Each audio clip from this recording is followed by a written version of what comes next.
Hello, welcome to another episode of Africa Update here on Trust TV. And this week in the program, of course, as usual, we'll take a look at what's happening on the continent. Just stay with us, we'll be right back.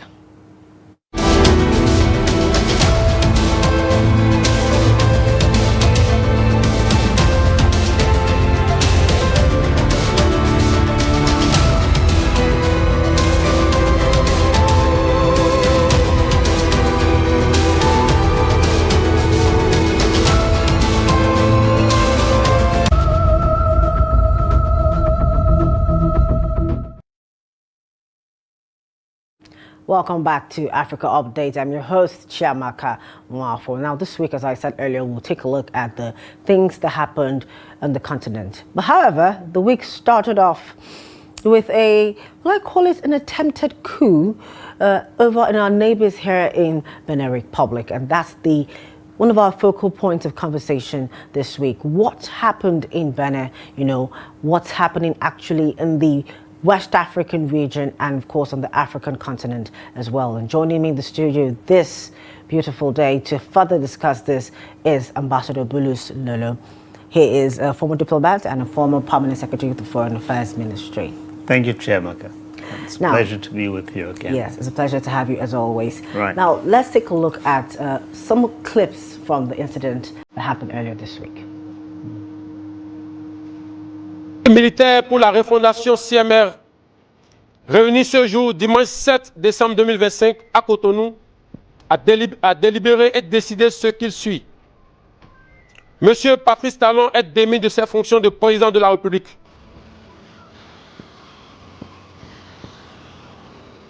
Les nationaux du Bénin ainsi que les droits humains seront respectés.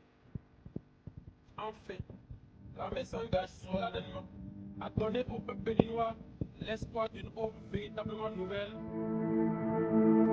The time of military coup is back in West Africa, and I think that there is a need to seriously address the root cause, not the symptoms of these coups, in order to see whether really the democracy would be a reality or not in West Africa. The root cause is that we don't have democracy. We pretend to have democracy in all of the West African countries. In addition to that, the economic conditions of the people is very bad, it's worsening. And the fact that people are mismanaging democracy to sustain themselves in power, if they don't become very serious and honest about promoting real democracy, rule of law, good governance, freedom of expression, freedom of opinion, all those things that are part of the democratic process, they are exporting themselves, those leaders from Nigeria, even where there has been a coup attempt, to Cote d'Ivoire, to Senegal, across the West African region. Military coup will continue to be a reality in Africa. Ambassador, you've seen the video. I'm sure you're well versed and probably very, very praised and apprised of the situation that took place in Benin. And I could see that you were nodding in agreement with the gentleman's speech. Well, I mean, there is a general question out there about democracy in Africa, not just as a concept, but about its quality as well. And if democracy is about the will of the people and, of course, has defined the rule of the people, by the people, for the people, then it must be that when you have a situation where the people are denied a say in their governance, it is already a problem. But with regard to the situation in Benin, it is very unfortunate because I think, unless my own recollection fails me, the last military ruler in Benin was Matthew Kerekou, who took over power as a military officer, and then after him, there has not been another military ruler. In fact, it was in Benin and partly Togo that the idea of having a sovereign national conference gained currency in West Africa. Because after Kerekou, the Beninese people met and had this conference amongst themselves to decide on their political future. But when now you have, under the guise of democracy, leaders who come and make themselves impervious, they refuse to listen to the people, they also deny them the basic things that democracy should give. Naturally, there will be a pushback. And so, what happened last Sunday in Benin, in my view, is a warning that, and just like the commentator said, unless you improve on your rule of law, freedom of expression, when elections take place, the will of the people is seen to prevail. But we are having a situation in West Africa now where Ouattara was sworn in a few days ago for his 4th term in office. Somehow in 2010, I was then in New York, a member of the Nigerian delegation to the United Nations Security Council, having been voted in that year for a 2-year non-permanent membership, and debating in the Security Council at the United Nations against Laurent Gbagbo in support of Ouattara, that it is now a Ouattara that has entrenched himself and doesn't even seem to put a deadline to his regime. It's a shame on Africa. And whoever wants to go on that track, then you will create a situation where there will become 2 political parties. Number 1, the civil party that is in power that will perpetuate itself, and the second party being the military that has the capacity to challenge civil authority. I pray to God that we will not play ourselves to that point where the military becomes an active political player in governance in our region, in governance on our continent, and of course in our neighborhood. I pray that we don't see that day. Is that not actually what's happening currently or already in some parts of the West Africa at least? Well, yes, you've seen it in Mali, you've seen it in Niger, you've seen it in Burkina Faso. What has happened in these 3 countries and in Guinea? The man in Guinea has manipulated the situation to allow himself 5 years of governance without an election. Which constitution guarantees that?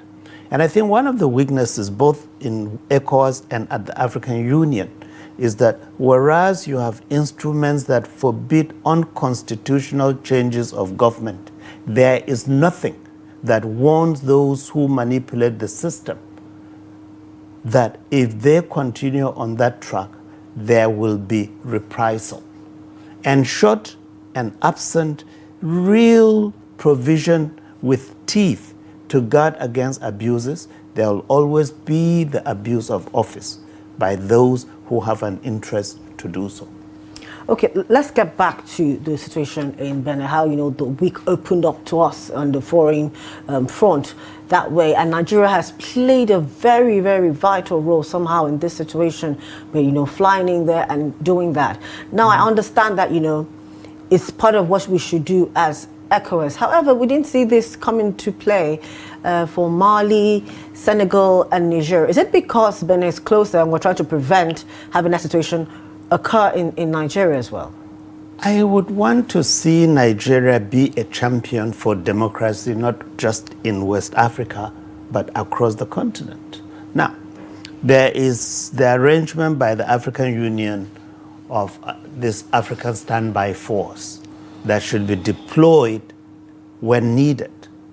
And you are asking, why didn't Nigeria go into Niger when the coup in Niger took place?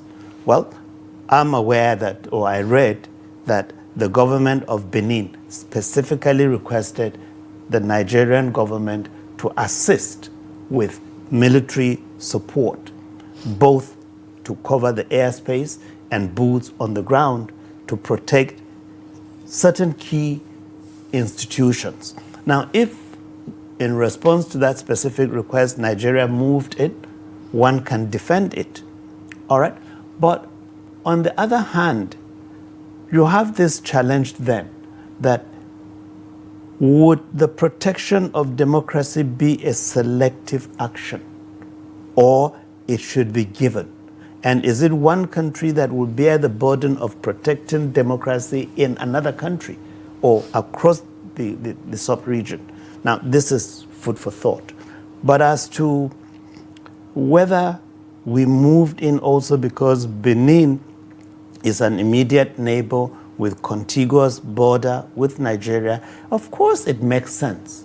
And the former President Boniai used to refer to Benin jokingly as the 37th state of Nigeria.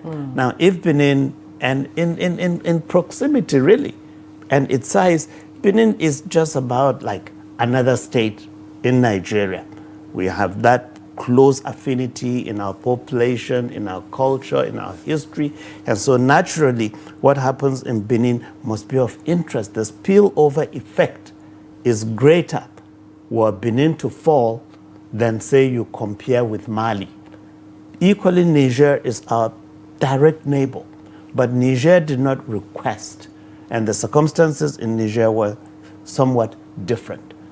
Now, when we call and ask for good governance, we're not asking good governance because it will make a good sound bite. We're not asking for good governance because somebody outside will hail you, but good governance for the sake of our own people. When you are conducting your political processes, be it election, be it your primaries, let it be seen that you deploy the best, not the one who has the deepest pocket. Meaning, let it not be that money is buying power, but that competence, excellence, the will of the people must prevail. If these obtain, and you go into office as a servant, not to be served. All right? If you are a leader, you have a clear vision and a purpose, not that self-interest, your ego drive you. The plight of the common man must be that thing that gives you sleepless night. And unless you make a change in their well-being, you'll see that you are making an impact. You shouldn't beat your chest as a successful leader. Okay. Now, let's go back to Benin, where we see that it was actually a failed coup. Attempt. And, it begs the question, why do you think that the coup failed and it didn't go through like we've seen across all other parts? Over in the Sahel, it worked in Burkina Faso rather, in Niger, in Mali. Here in Guinea, the president himself actually brought about the coup, but somehow it backfired against him, and now he's in exile. That's in Guinea-Bissau. But however, here in Benin, it was the people themselves, the same military people, that went to, chase out those guys from the stories that we've seen. So just to me here, Chiamaka, that there is the issue of poor planning. I'm not a military officer. I'm out of my depth when it comes to planning or analyzing coups, but it would suggest to me that the planners did not do a good job, number one. Secondly, their number two may have been very limited. Thirdly, I would see the issue of timing being wrong, that between when they planned and when they actually announced their bid, there may have been a time factor. But whatever the reason is, unless you gain the support of your comrades in arms, the chances are you will fail. And that's why it ranks today and, of course, was easily thwarted. Plus, the involvement of Nigeria. How much control did they have in terms of weaponry? How much protection had they worked in?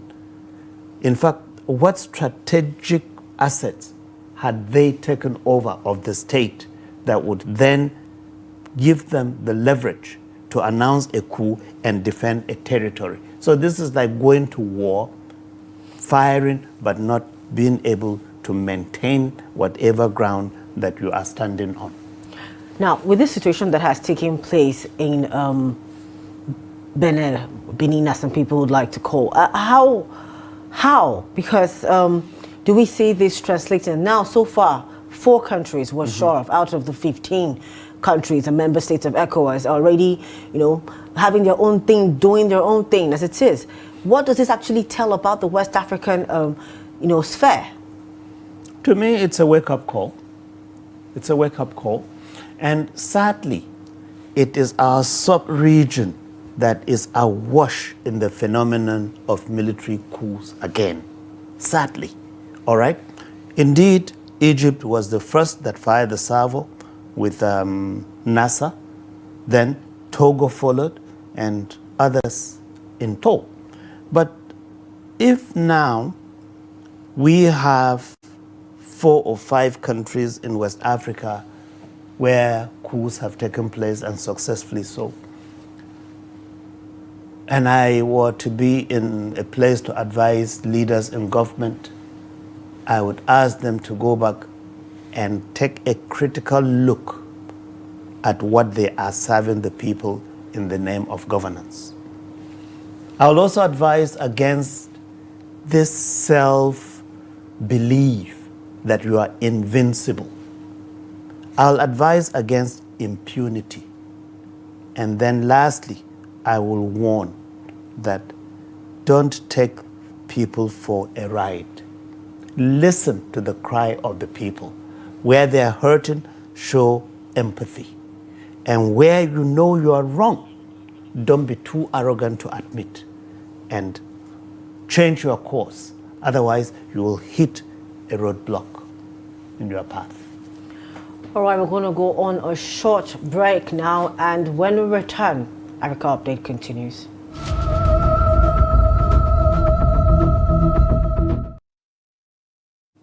Welcome back to Africa Update.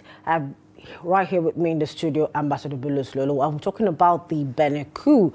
But now we're moving away from the Benin situation, and we're moving away from West Africa too, and moving over to the eastern part of our beautiful continent, where we have the DRC and Rwanda crisis. Now, last week we saw, and we've had on the program, talked about it briefly, where a deal was signed in Washington. It's called the Washington deal, engineered and made to happen by President Donald Trump of the United States. But a week later, just here, we're having the M23 ransacking another community and chasing people away. And the question that we asked at that time is, these 2 people have signed a deal. Right. The presidents of the countries have signed a deal. However, I think that the deal should have been more between the M23 rebels, the presidents of both countries, because it's like, what's going on now seems like you guys have done your thing, we're going to just keep doing our own thing. So what do you make of this, this thing that's happening? If indeed Rwanda is back in the M23 rebels, can't they call them to order and, we've signed a deal, please stop? I think it speaks to the irony and tragedy of the Congo crisis. Because it's ironic, as you said. Rebel forces are fighting, but then heads of state are signing a peace deal without representatives of these forces in attendance. All right? That's the irony. Now, Rwanda has never admitted that they have anything to do with M23. And its involvement with M23, if anyone is to say they are denying, it will just be for like an academic exercise to deny because you want to deny. But you will not isolate M23 from the Rwandan government. Now, how deep then is the crisis in the Congo? Here is a country almost from independence has never known peace till date. And Congo is 65 years old, quote unquote, as an independent country.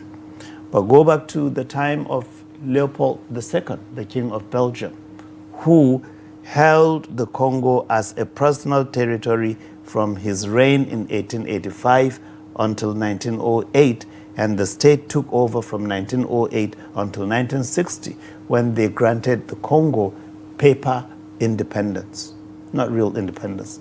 Then 1961, The first prime minister of Congo was assassinated. From that date till now, there has been no peace in the Congo. In fact, Congo has become like a cake where people are going to cut a little piece and eat. And that's what Rwanda is there today doing. So the peace deal, if anyone had hope that it would bring peace to DRC, that person must have been living in another world, not the real world of that country, wherein the central government of the DRC does not have control over the entire territory. There are swath of places in the DRC that are ungoverned. The government itself has no presence. Then you add to it this temptation, the teaser. It's awash with minerals, precious stones. Yeah, and so because of that, there is the push by all and sundry to go and get what they can get. And so long as the space is ungoverned, you can move in, hold your ground, dig the ground, come up with whatever you want to come up. And that's why it will take great effort beyond Washington to enforce peace in the DRC. And in my view, unless the world agrees that the pillage in the Congo must come to an end, we'll continue to see broken deals. And like you said, the peace deal was signed, and in fact, hours later, there was a resumption of hostility. Okay, so you made a very salient point about the issues, mostly about the resources that Congo has. Because my guest on the program last week said even Trump engineering the deal is not mostly because he cares about both countries, but because of what he might be able to tap in. Yeah. Actually, the areas that these M23 rebels are really moving in are the areas where very, very rich. So yes, It's more economical as opposed to fighting for land and all that. But I have a question, which bugs me. Is the security architecture of a country not supposed to be large enough to take out rebels? Because rebels are probably a handful of people. They're not like a mighty army. I don't know how large the Wagner Group is, but I do not think that they're as large as the Wagner Group. So how is the sitting president of a country having ungoverned spaces has done nothing about it till it's gotten to this situation that we have found ourselves in? Like I said a little earlier, the Congo has been a country divided against itself. All right? Kivu, an area, and others have been involved in skirmishes and conflicts and, disagreement. And maybe the period that Mobutu was in office, there was that little semblance of exercising control over the country. But even under Mobutu, there were places his forces could not go. But then asking how a rebel group is able to hold sway and kind of make itself visible and effective, it depends on the support you are getting. It depends on the type of armament you are getting. It depends on the resources you are sitting on. So M23, with the active support of a close neighbor that in itself grew out of the throes of war, now coming out to support another rebel group, it's an easy thing that you will combine efforts and strategy. And because you have the fallback position, where if you want to beat a retreat, you know this is the direction you can go. So it's easy to hit and run, and then until you are able to capture territory, hold that territory effectively, and push back your enemy. Okay. Now, if I'm going to take to what my guest that had the program last week said, if President Trump is more interested in the minerals, is it likely safe to say that he will then bring in his own military to solve the problem, and that might now... He doesn't have to bring his military to do it. You can get proxies. I'm not a military expert, okay? So let me not go into a field that I know very little about. Okay. But commonsensically, Trump does not need boots, and America has never had its boots on ground in the Congo. But it doesn't stop them from being the buyers of whatever minerals come out of the Congo. Through what? You create a channel, become a receiver of the goods. Now in this, and those who say, and it's not just Trump, most of those in the Congo today are there because of what they're getting. And that's why when I say it is a country awash with resources and people are just pillaging. Everybody just go in there, get your piece, go out. Until, of course, when those minerals run dry. When will they run dry? No one knows. Wow, that's quite a lot to unpack there. Hopefully the situation in the Congo is resolved and the country can, stand on its own again. That's it. Thank you so much for joining us on the program today, Ambassador. Thank you very much, Chiamaka.